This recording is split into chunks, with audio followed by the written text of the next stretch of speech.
We're just 1 week away from the peak of hurricane season. So far, it's been a historically quiet season, but that doesn't mean that we're out of the woods just yet. Now is the perfect time to make sure that you're ready if your storm does happen to come our way. Sam Winstrom joining me in studio right now with a few tips on how to stay prepared. Sam. Well, Charisse, the past 2 months have been a welcome relief, but we've still got a long way to go. And that's why during this long weekend, it's the perfect time to check on your hurricane supplies and make sure you're ready for whatever might come our way. Believe it or not, we went nearly 2 months without a named storm in the Atlantic. In fact, it was the first time in 25 years that we've gone all of August without a named storm. But we're not out of the woods yet. Unfortunately, it doesn't mean necessarily that the second half of the season is going to be as quiet as the first. And in fact, nearing the peak of the season, the week of September 10th, usually there is an uptick in activity. And we're seeing that even this weekend with 2 storms out there now. Thankfully, your local weather expert, meteorologist Alexandra Cranford, says those 2 storms aren't coming anywhere near us.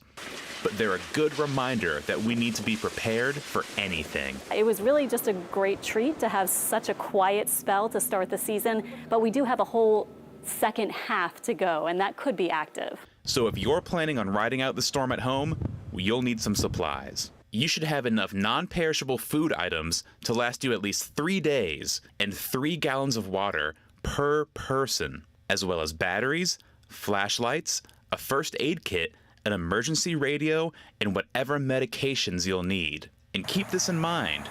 If we're hit by a hurricane, there's a good chance you'll lose power. Entergy estimates that a Category 1 hurricane could knock out power for a week. For a Category 4 or 5, it could take more than 21 days. And that brings us to generators. After Hurricane Ida, 4 people died and 141 more people had to go to the emergency room because of carbon monoxide poisoning. So if you've got a generator, make sure you remember the 20-20-20 rule before using it. That's to keep the generator 20 feet away from your home, turn it off and let it cool for 20 minutes before refueling it, and spend $20 to get a carbon monoxide detector. Now, what if you're evacuating? You should make sure you know where you're going and how you're getting there, as well as who you're staying with. You'll want to pack a go bag. That should have your ID, some cash, clothes, toiletries, medication, and your important documents, like your birth certificate or insurance information. And of course, one of the best ways to stay hurricane ready is with the WWL-TV app, where your local weather experts will always have the latest tropical forecast. We've also got a hurricane supply checklist on there right now and on our website, WWLTV.com. All right, good tips to have, Sam. Thank you so much.